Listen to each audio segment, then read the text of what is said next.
It's not entirely clear yet how or when Congress will conclude its end-of-the-year business. But when the Senate does adjourn, I'll just about mark the end of my tenure as a Republican leader. I've made it this clear this year that our colleagues haven't seen the last of me. I still fully intend to keep frustrating my critics in the years ahead. But while I still command this particular podium, I thought I might make a few observations I've picked up along the way. Folks come to Washington to do one of two things: either to make a point or to make a difference. To make a point or to make a difference.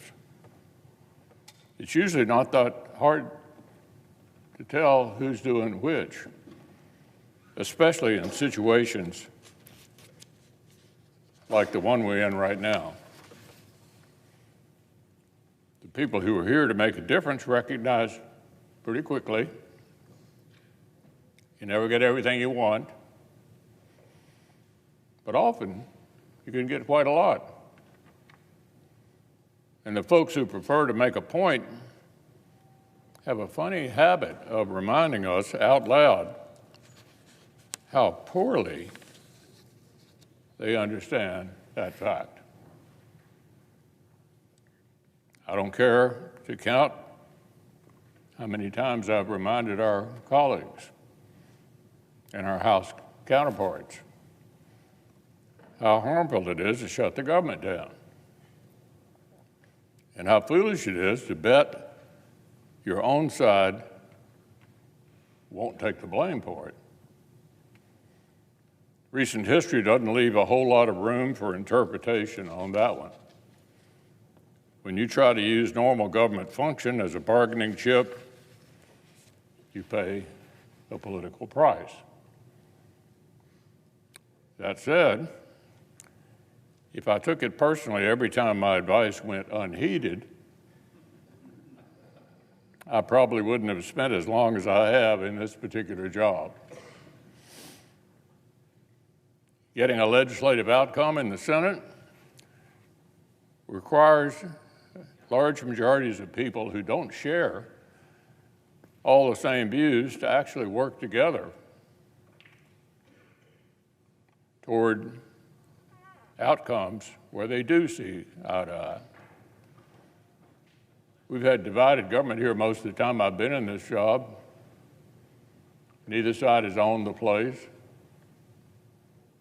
You have a choice. Do nothing, or try to find things you can agree on and do them together.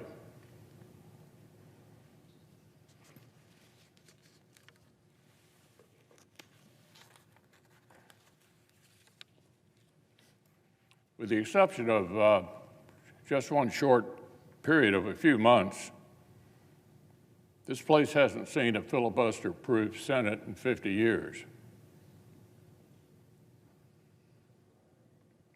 Getting things done almost inevitably requires dealing with a lot of people who disagree with you on most things. And the interest of stable, enduring outcomes, it's actually a good thing. Anyone who comes to the Senate hoping for rigid, hardline conformity and prompt action barking up the wrong tree. I've heard folks who like making a point they'd rather serve with 30 colleagues who all agreed than a majority who didn't.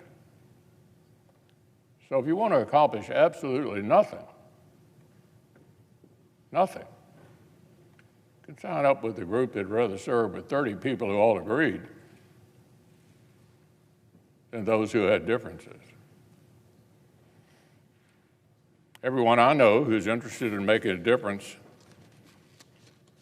understands pretty quickly that it requires that kind of interaction in order to achieve something.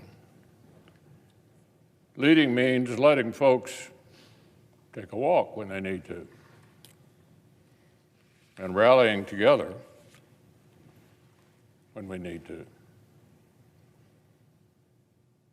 I've been so grateful over the years to lead majorities that embrace these necessary rhythms. I'm gratified by the trust they placed in me repeatedly to determine what that moment requires. And I'm so proud of the outcomes we've achieved for our country.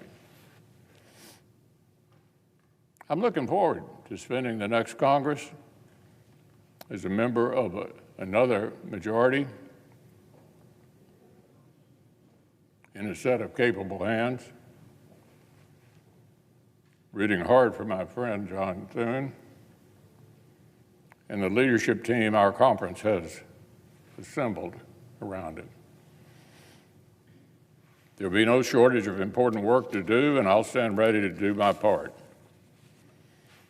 Back in 2007, my first day in this job,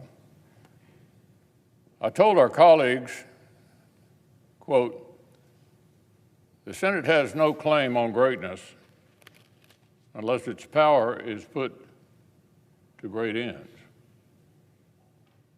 And I stated my view that the first duty of government is the defense and protection of its citizens. The Senate is great. So is the nation that it represents. But today our nation faces one great challenge from forces betting on our decline.